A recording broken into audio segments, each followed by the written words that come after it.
Bye-bye. All right. I might have to get up, though, and then re-hit the thingy. Whatever we got to do. The thingy. Not a problem. Well, it is a thingy. It is. That's the best way to describe it. Kiki Classic Rock. You have had such an amazing career. Unbelievable. You have worked with so many incredible and iconic artists, including David Foster. Mm-hmm. Really? I mean, he has worked with absolutely anyone and everyone. And of course, our beloved Marie Osmond. Yes, indeed.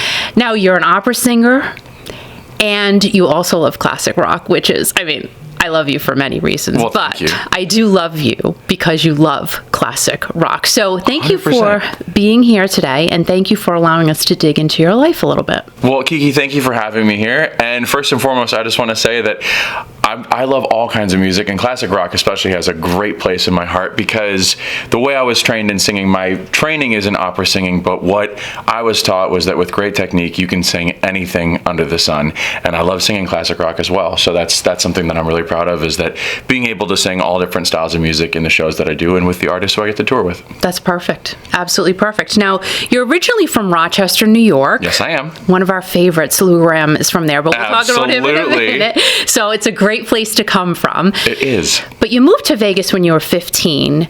Rochester, New York, Vegas, two completely different sides of the universe. How was that transition for you?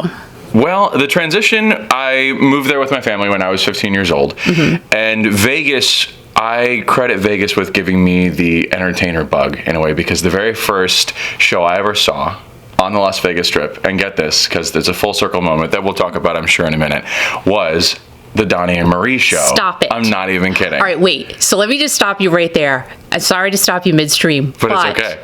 How did you choose the Donnie and Marie show to go see in Vegas as your first show? All right, well, in full disclosure, my parents picked it and I went with them. But my mom especially, had been a Donnie and Marie fan ever since she was a little girl. So, of course, she wanted to go see the show, and the whole family went.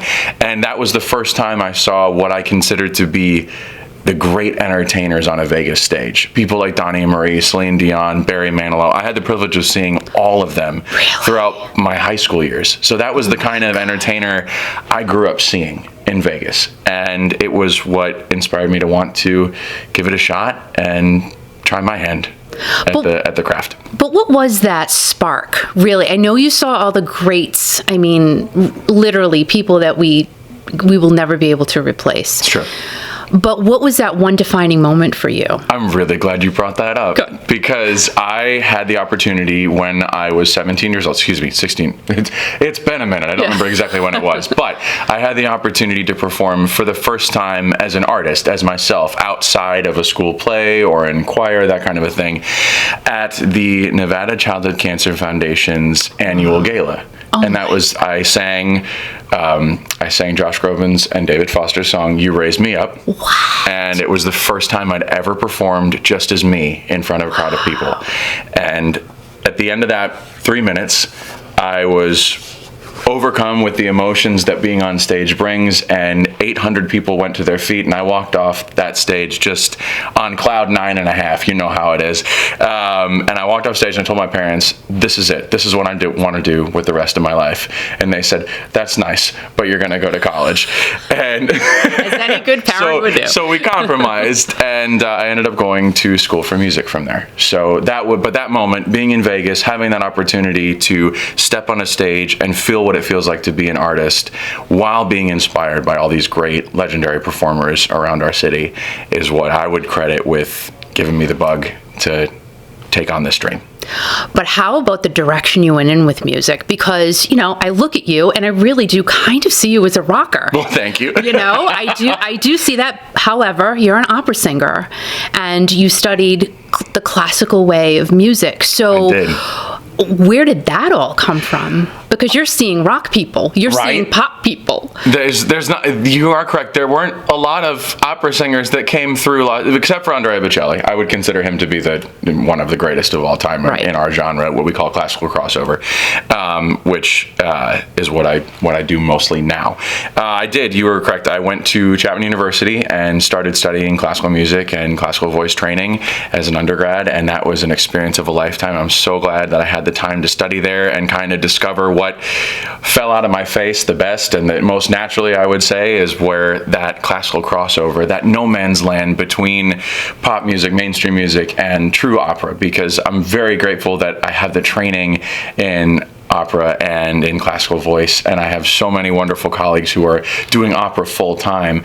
That was never the path for me. My goal was always to be sitting right in the middle between the different lanes of music, having opera over here, rock influence over here, pop music, and bringing it all together into kind of a genre fluid spot, if that makes sense, because I wanted to be people's first taste of classical music, something that was accessible and approachable, blending all these great styles that are hallowed into something a little different, something that was my own.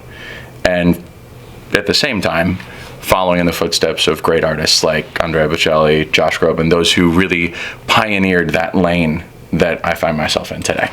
I just find it so interesting that you came into this path. I find it interesting that Donnie Marie was the very first show you saw, and look at you now performing with Marie Osmond. It's so wild. But when you were a teenager, were you sitting there saying, like, did ever at one time you say, I'm going to perform with her one day, or him? Performing with all of the great artists is always a dream. Anyone you see on stage, you want to learn from them, you want to share that moment, you want to see, you imagine naturally. I mean, I've always imagined anytime I'm seeing somebody live, how would our voices fit together? What could we do? What's going on here? And with Marie, she sings so many genres authentically. And even back then, I didn't know what that meant. I was a young kid just sitting going, wow, this is a great show. and which is something that I, as a 15-year-old guy, I didn't expect myself to, not having the history of growing up with them and different things. I didn't necessarily know how much I was going to love it going into it.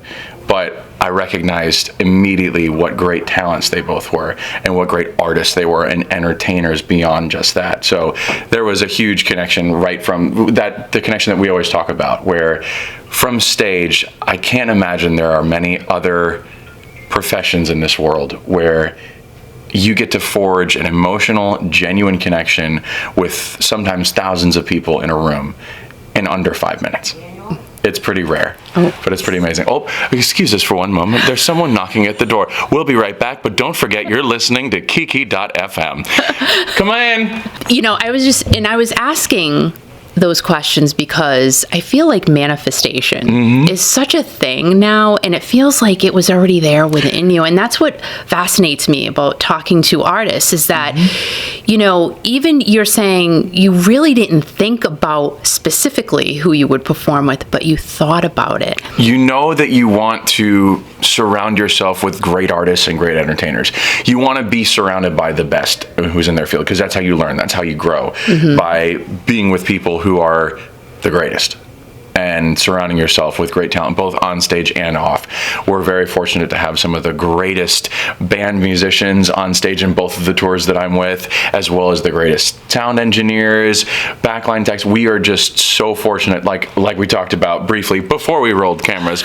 A little insider tip on what happened. Our flights were delayed last night. We're here in Rhode Island today. We were not sure we were going to make it, but you asked, were we worried about potentially having to come right from the plane straight to the stage? And the answer is not really, because we know we have great, excuse me, we're a little tired today, but we know that the show is in great hands, and we know that we are surrounded by the top people in their field. And it's a really great weight to have lifted off your shoulders when you know that whatever stage you're going to walk on, everything is going to go just how you planned it. Oh yeah, and it is great to have an awesome team behind you, and then, like you said, you don't have to worry.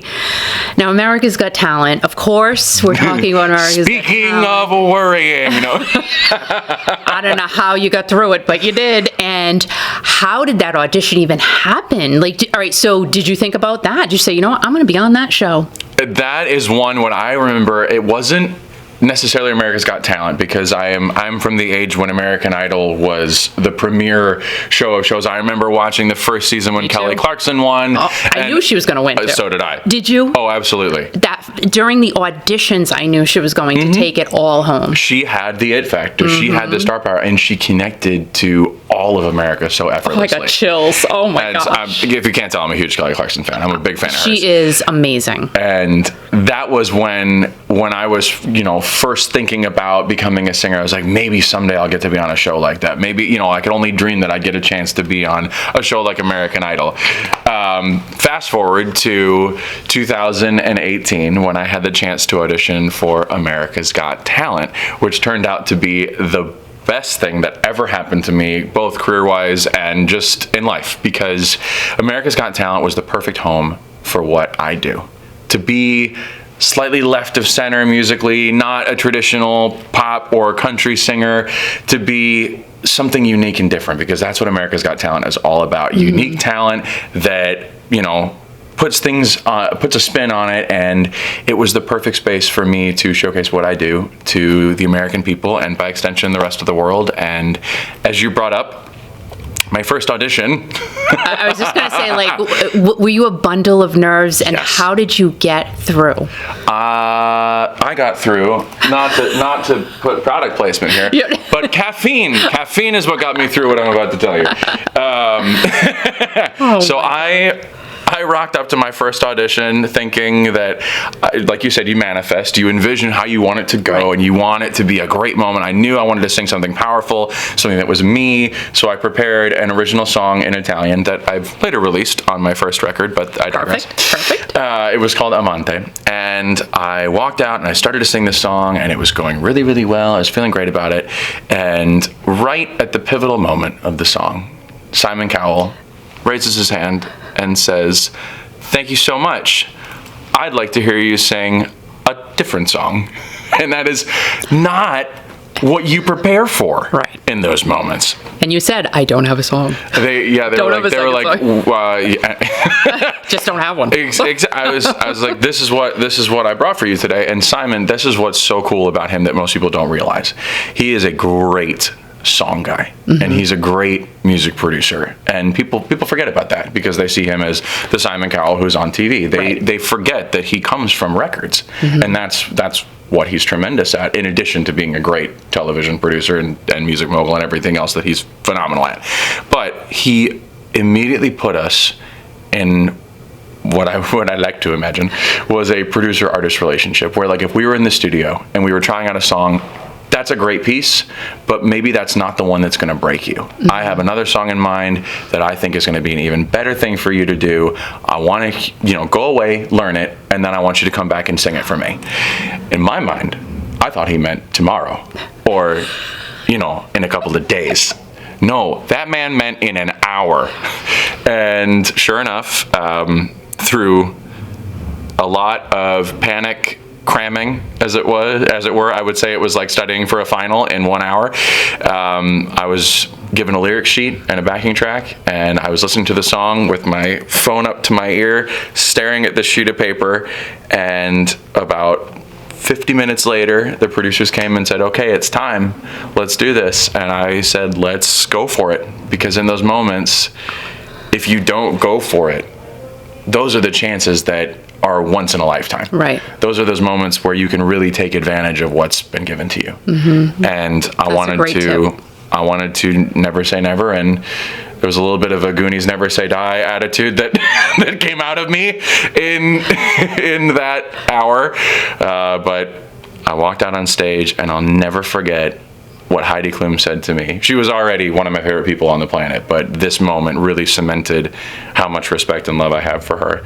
She said, "I want you to know I am already so proud of you, and if you even get one word of this right, it's an automatic yes for me." Oh my gosh. And to have someone who they understand what's happening. They know the stress level from the other side of the judge's table. To have someone be in your corner like that. And I believe that Simon was in my corner too. He wouldn't have asked me to try this if he didn't hear something he liked. But to have people like that in your corner from the get-go in a moment like that where you just have to tune out the fact that 10 million other people are watching. It was a lot of pressure, but I'm so glad it happened. And Heidi also said so many other nice things, about you and to you. And Simon called you an amazing singer, perfect. Mel B, Howie Mandel, Heidi Klum, Simon Cowell, just sitting in front of you, Daniel. I literally am sitting here going, really, you're just an amazing person to be able to do what you did. Thank you. And to take what Simon, I don't want to make it sound like, but what he did to you, he stops you, right? No, yeah, it was a great, I know what you know what I mean? It's not, it's not like, oh, Simon, how mean. No. It was that opportunity he put in my lap, and he put the ball in my court and said, I want you to make the best of this. And it's just incredible what you did do it. And what language did you sing that song in? It was in Italian. And you sing how many different languages, Daniel? 7.5. We'll go 7.5. All right, what's the half? I was fortunate enough to get to travel with David Foster and Catherine McPhee to the Philippines earlier this year. It's, what year is it? 2020. Back last year. Excuse me, about a year ago. Gosh, feels like yesterday. And I had the opportunity to sing in Tagalog over there as well. So that was really, really cool. And I would think that language is so difficult That to was learn. a very different, the way that you shape your vowels and the way that consonants flow into it is very different than, say, some of the other languages, Italian, French, German, those type things that I've sung in before. And Italian and Spanish kind of flow together, so it's going to be hard to separate those two. They do. Well, if you're running low on sleep, I don't recommend trying to flip-flop back and forth between those languages because you will get things wrong. You'll offend somebody. I'm lucky I got English down, so that's a good thing. But when you deep-faked Simon, I have to tell you, first of all, that is the most incredible AI thing I have seen. Whose idea was that to do that, and the chutzpah you had to really, let's face it. I mean, that took a lot of cojones to do that. I will say, I did not think walking out on the America's Got Talent stage could get any stressful than my first audition with them. But if you're going to try to pull a prank like that on Simon and he is completely unaware of it and you're not sure what he's going to think of it, that one, I think that was more stressful. That possibly. was incredible. But it was so much fun being able to be a part of that moment to pull a fast one on Simon, but also one in a very respectful way and something that we are, we wanted to show how proud we are of him, but having the opportunity to collaborate with Metaphysic on that concept was something that was so much fun. And I feel like going into the show with the experience I've already had with it, while it was more stressful because of the subject matter we were doing, the process was such a joy to get to go back to and get to re-experience as, a veteran of the show already.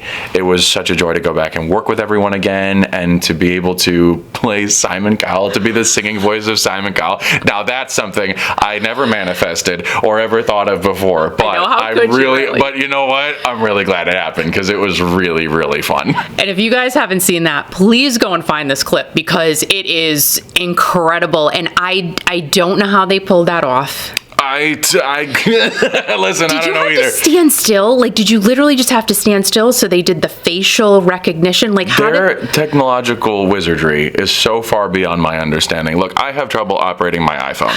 Let's be honest. I lock myself out of Instagram on a daily basis. I am not qualified to speak on anything AI related whatsoever, except that I'm really proud of the fact that if I stared into that lens and sang my song, somehow Simon Cowell singing it on the screen behind me. I'm not really sure what went down. But and I'd never seen it really because obviously I can't turn around and see what's happening. Nope. I'm looking. So you had no idea. So the first time I really saw it back. Oh my gosh. We'd seen mock-ups and different concepts of it and whatnot, but the true performance, the first time I ever saw it was on television. Oh my God. And it was surreal to be sitting in the first time I was, because being on America's Got Talent was the first time I was really ever on television performing in that capacity on a stage like that. And that was surreal enough in itself way back in 2018. I'll never forget that time. And reliving the panic of that first audition.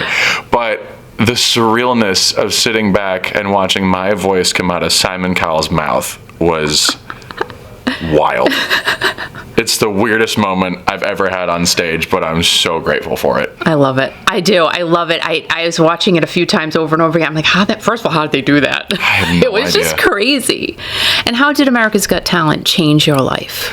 Well, for one thing, I'm sitting here on tour right now, and that's a dream that so many young artists we have. You dream about getting on the tour bus, getting on the planes, jumping from city to city, performing for a different audience every night, and it's a dream for so many of us. And after being on America's Got Talent is when I had the opportunity to start living that dream, where I was traveling to anywhere from 2 to 5 cities a week, performing in different venues and getting to travel across this country, touring with artists like Marie Osmond, touring with artists like David Foster and Catherine McPhee, bringing my own shows across the country. I got a chance to develop my first television concert special for PBS. Yes, that's and my next. there were sorry, I'm getting ahead of you. No, it's fine. It's fine. But having those opportunities, you have to have a platform in which to springboard from. And America's Got Talent, like I said before, it is the dream platform for an artist like myself, who's a classical crossover singer, someone who has their own flavor, something that's not necessarily traditionally top 40 friendly. Right. And America's Got Talent gives us the chance to show the world what we're made of and connect with people who believe in us. And the PBS special, you're with Pia Toscano. Can I just tell you, I don't know how you couldn't be paired with a more beautiful voice than Right? hers.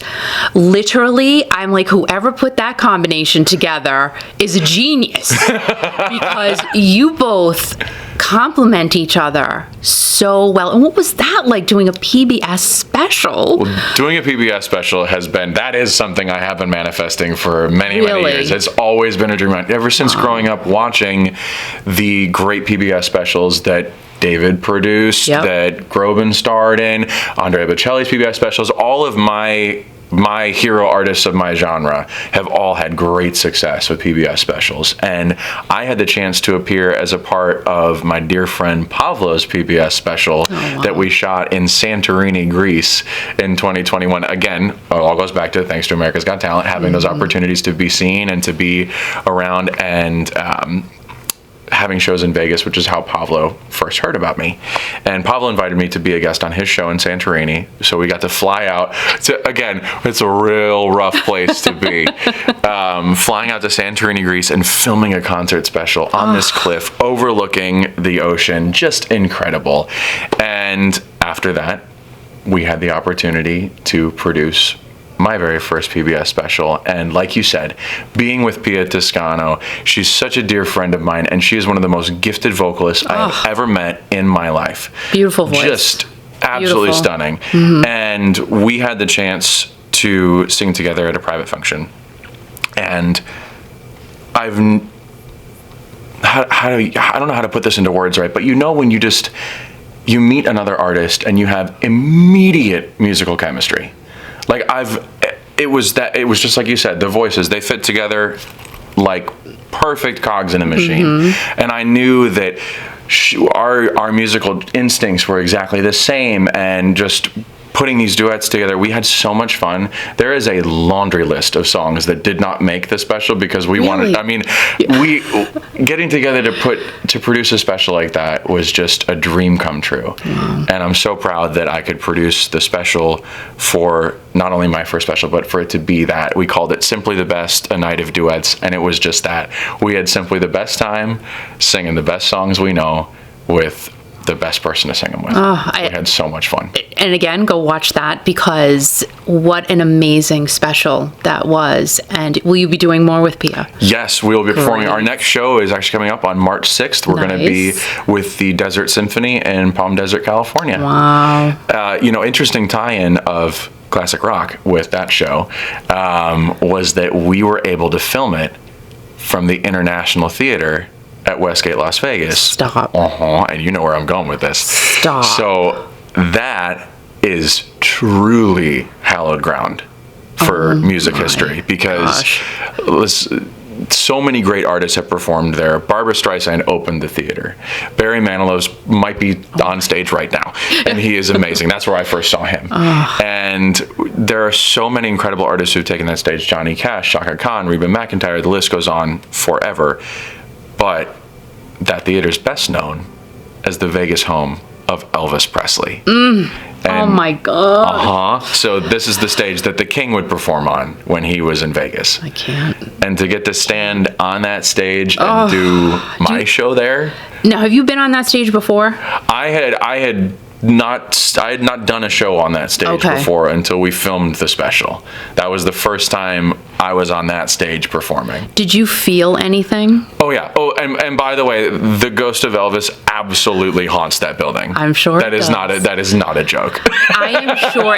I was going to say, because he was there for how long? Was it 5 years? Like he was every night. What, yes, 2 shows a night? He did.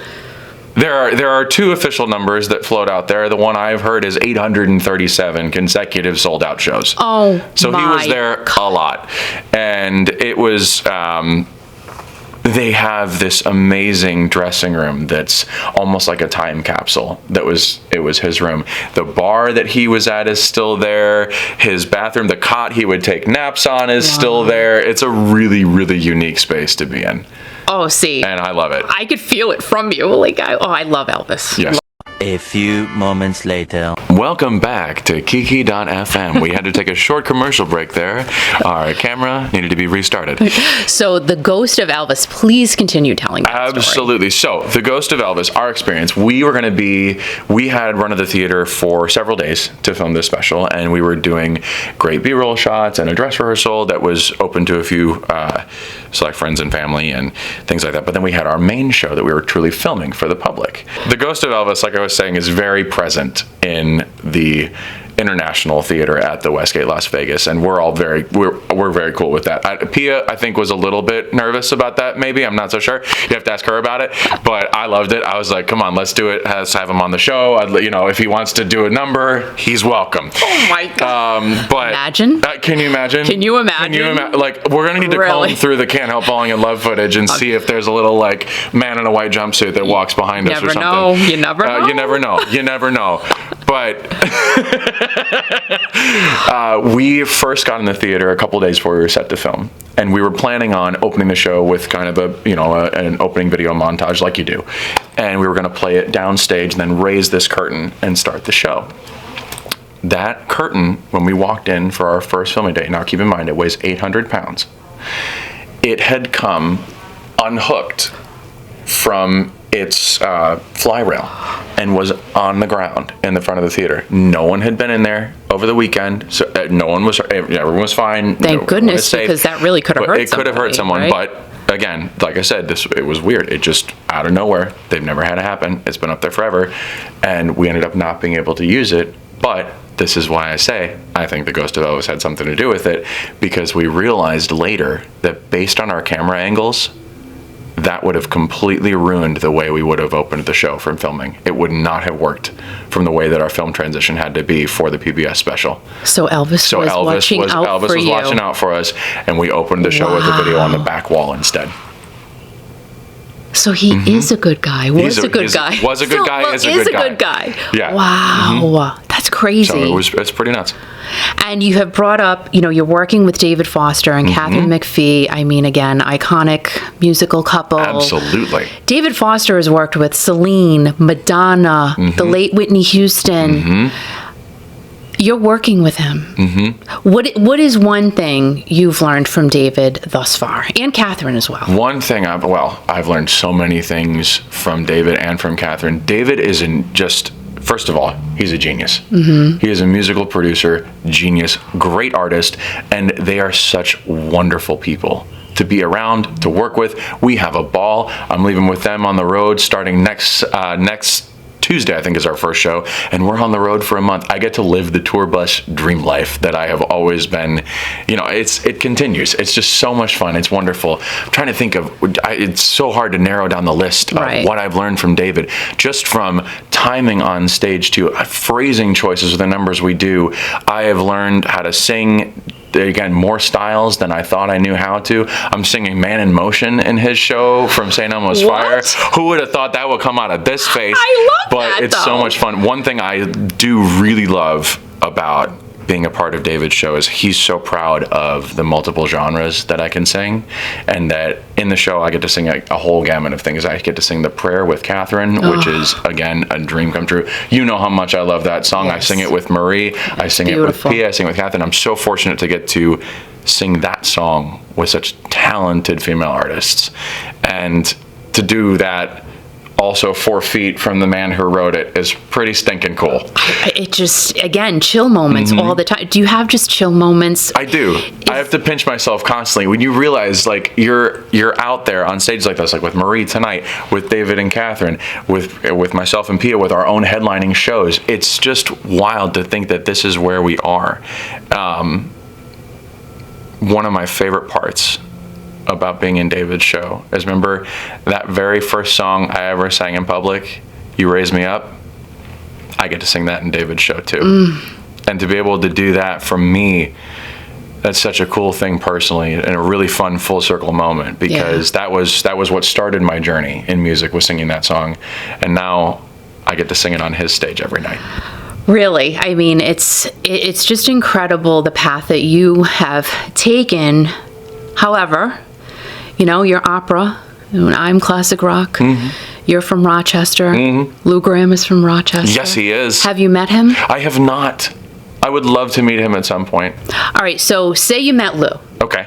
The Foreigner catalog is extensive. It is. What is the one song you would say, you know what, I got to sing that from Mr. Lou Gramm? Oh, I don't know. I could not choose. They're all so good. What would you recommend? I'm curious. I want to know what love is. I could see you totally killing that one. Now I've got ideas. Well, because, you know, choir and... So good. So good. Such a great choice.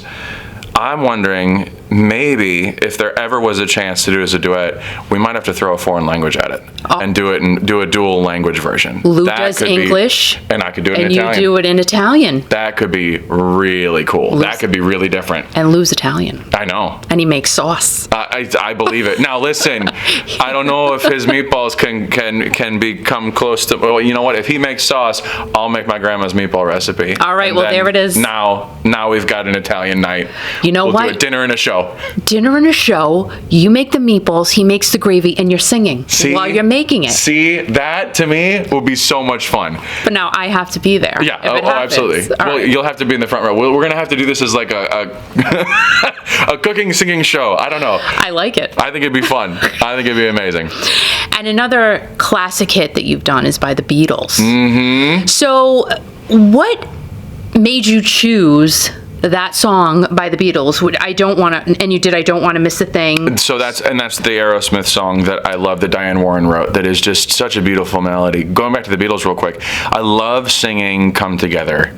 Do you really? I do. We do a That's version like, of it. Da-na-na-na. It's so much fun because it has such great energy and great spirit, and it's a party song. Right. It's a party song that it comes from the greatest. Excuse me, not to just what I'm going to say it. Don't We get won't mad at hold me. you to it. We won't hold you to it. One of the greatest bands of all time. Oh, Some of the greatest songwriters in history. All right, have you met either Paul or Ringo? Because they're still with us. I wish. I especially, Paul McCartney has an extra special place in my heart because he also happened to sing the theme song to one of my favorite James Bond movies of all time, Live and Let Die. Wow. So there's. And so that's how you chose that. That's how. Well, it's ironically we chose. I love the music of the 60s. I love 60s music. Really? I really do. Everything, Simon and Garfunkel, the Stones, Queen, you name it, I love it. And in the show that Pia and I do, and in some of my other shows as well, I've always done what I call the 60s tribute medley that I have, where I start with Bridge Over Troubled Water, and that flows into Paint It Black that has a little bit of my own spin on it. Not to spoil anything, but there might be some Italian in there. You're seeing a theme. But and then that goes into Come Together because that brings it all home. That was the spirit, I think. Speaking as someone who was not around for the decade necessarily, that's okay, though. But I think that's such the spirit of the music of that time, is coming together and celebrating what it means to all be together on this journey.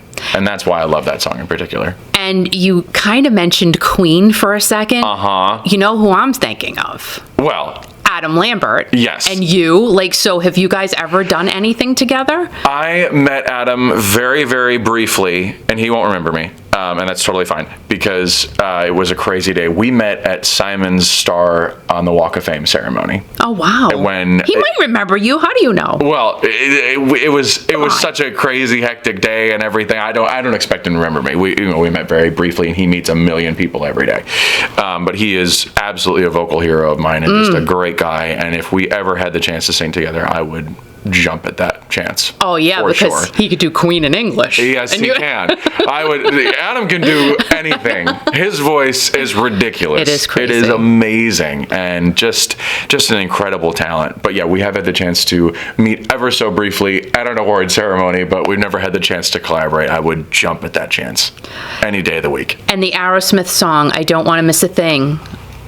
How did that come about? Because you started singing it, and I'm going, I know that song. I know, and then you're going, I'm like, wait a minute, what? Yep. That's one of my favorite things about how I like to take music and turn it on its ear a little bit. Taking a really great, beloved song, and respectfully, maybe setting it to an orchestral arrangement, or throwing a foreign language at it, making it different than the original version, because something that I was always taught was if you're gonna do a cover song, if you can't do it better or as good as the original artist, don't do it the way they did it. Mm-hmm. Make it your own. Bring you to the table. Don't just cover it just to cover it. Have a reason. And with I Don't Want to Miss a Thing, I loved what the words said, first and foremost. I've always loved that song. Diane Warren is a brilliant songwriter. Oh my gosh. And Aerosmith totally brought that song to life, and it was an instant classic when it came out, and I'm so glad that I had the chance to bring my own flair to it through the lens of America's Got Talent back in 2018. Been singing it ever since. It is still one of my all-time favorite songs to sing, and I love doing it in Spanish. And do you sing it with Marie? I do not sing it in Marie's show. I won't, let me say, I have sung it on Marie's stage before. I will not be singing it tonight. Tonight there are new things. Oh, good. There might be a different America's Got Talent moment that we might reference. Oh, I love that. So you'll have to wait and see, but it's a lot of fun. So how did your musical relationship happen with Marie? Marie saw me on America's Got Talent, and the timing was so perfect because she was about to start touring with symphonies again. And she invited me to come with her to a symphony show and be her guest on stage once. And just like when I mentioned with Pia, we found that musical kindredship. And as you know, she is such a great person and an incredible human being. And she was kind enough to offer me a spot on her tour. And I've been able to sing with her ever since. We've been touring on and off for the last 4 or 5 years now, which has been incredible. And in 2021 or 2022, the years get jumbled. Yeah. But well, you're busy. It was during that pandemic thing where time gets a little wobbly. Mm-hmm. We had the opportunity to record the prayer together for her album Unexpected, which went to #1. It did. Did that freak you out?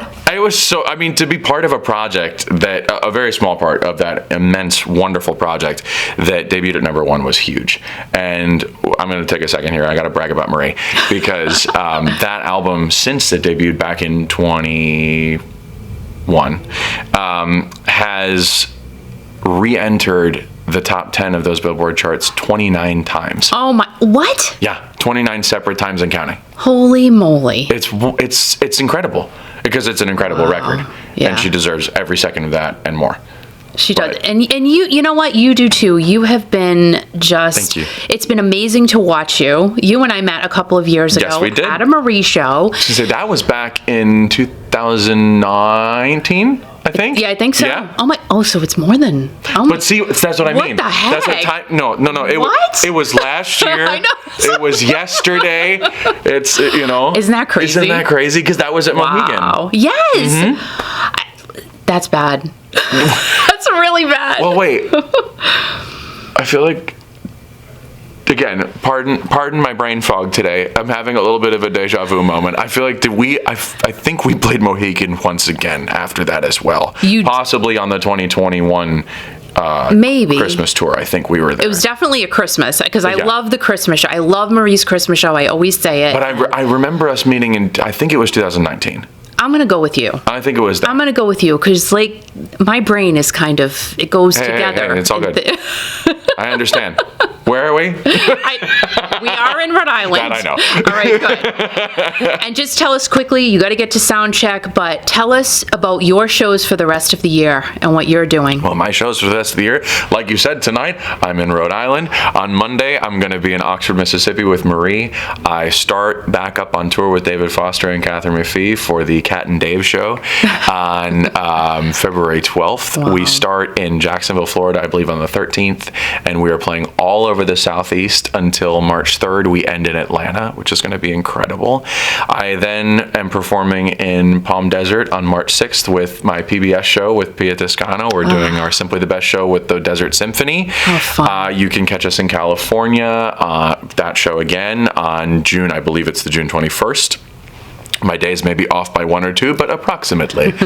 And many, many, many other great shows and projects are in the works. I can't wait to be able to share what's coming next. New music. I have a new single that's going to be coming out later this late spring, early summer, as well as the full version of my Christmas album is going to be out in late fall. Very nice. Well, we're so proud of you, and just watching this journey that you've been on, and from a 15-year-old teenage boy to having David Foster sing happy birthday to you. That was surreal.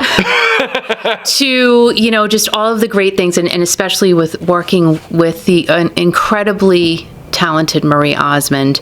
Thank you so much for carving some time out and sharing your stories with us, because they're pretty great stories. Well, thank you so much for having me today, Kiki. Thank you for coming backstage with us here in Rhode Island. We're so glad to be here, and it's so nice to see you again. So nice to see you. Thank you, Daniel. And don't forget, you're listening to Kiki.fm. So